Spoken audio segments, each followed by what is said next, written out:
ఉదయం సరిగ్గా 11 గంటల సమయం. అప్పటికే కరీంనగర్లో ఉన్నటువంటి పిఎంజే జ్యువెలరీ షాప్ తీస్తున్నారు. తీసినటువంటి క్రమంలో పల్సర్ పైన, అపాచీ బైక్ పైన నలుగురు దుండగులు క్యాప్ ధరించి వచ్చారు.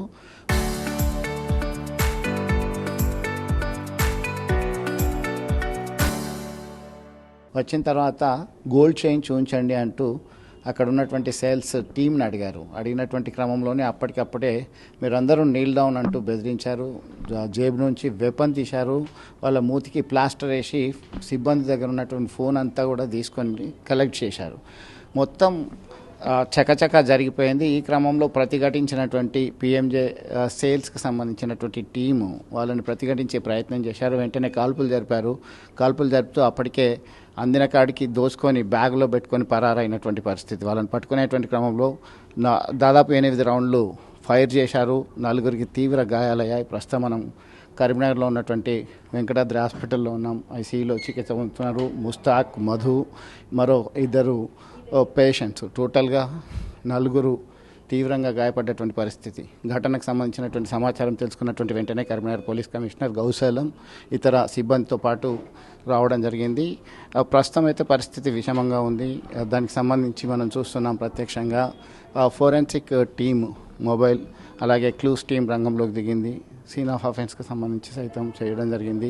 అయితే సర్జరీకి సంబంధించి ఇంకా కొనసాగుతున్నటువంటి పరిస్థితి అయితే విషమంగా ఉన్నటువంటి విషయం. సంఘటనకు సంబంధించిన సమాచారం అందుకున్నటువంటి కరీంనగర్, జగిత్యాల అలాగే పెద్దపల్లి, రాజన్న సిరిసిల్ల జిల్లా పోలీస్ విభాగాలన్నీ కూడా నిందితులకు సంబంధించినటువంటి సీసీ ఫుటేజీ చిత్రాలను విడుదల చేసింది.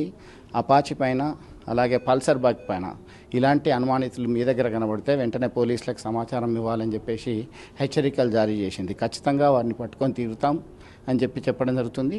ఇప్పటికే కేంద్ర హోంశాఖ సహాయ మంత్రి బండి సంజయ్ అలాగే స్థానిక ఎమ్మెల్యే గంగుల కమలాకర్ ఇతరులందరూ కూడా పరిశీలించడం జరిగింది. బాధితుల కుటుంబాలకు సంబంధించినటువంటి సభ్యులు ధైర్యంగా ఉండాలని సూచించడం జరిగింది. వైద్యులు డిఫరెంట్ ఒపీనియన్స్ సాధ్యమైనంత మేరకు మెరుగైన చికిత్స అందిస్తున్నటువంటి పరిస్థితి మనం గమనించవచ్చు. మొత్తం మీద ఈ అంశానికి సంబంధించి రాష్ట్ర వ్యాప్తంగా ఒక సెన్సేషన్ జరిగింది.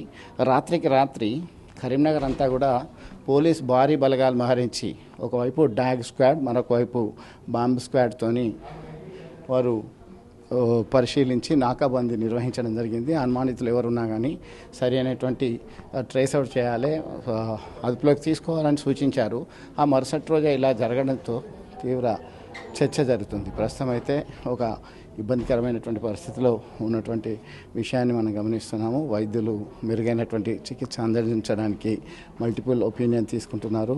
ప్రస్తుతం ఐసీయూలో ట్రీట్మెంట్ జరుగుతుంది. మరొక వ్యక్తికి ఆపరేషన్ థియేటర్లోనే ఉన్నారు. పరిస్థితి క్లిష్టంగా ఉన్నటువంటి పరిస్థితిని మనం గమనించవచ్చు. దీనికి సంబంధించి ప్రత్యక్షంగా మనం గమనిస్తున్నాం. ఇదంతా కూడా ఒక పక్కా ప్లాన్తో రెక్కీ నిర్వహించి రావడం జరిగింది. దానిలో భాగంగానే వారికి టకటక అనుకున్నటువంటి పనిని చేసి పరారైనటువంటి ఘటనను మనం చూస్తున్నాం. మొత్తానికి ఎవరైతే గాయపడ్డారో వారికి సంబంధించినటువంటి కుటుంబ సభ్యులు, బంధువులు అంతా కూడా వారు ఆందోళన చెందుతున్నటువంటి పరిస్థితిని మనం గమనిస్తున్నాం.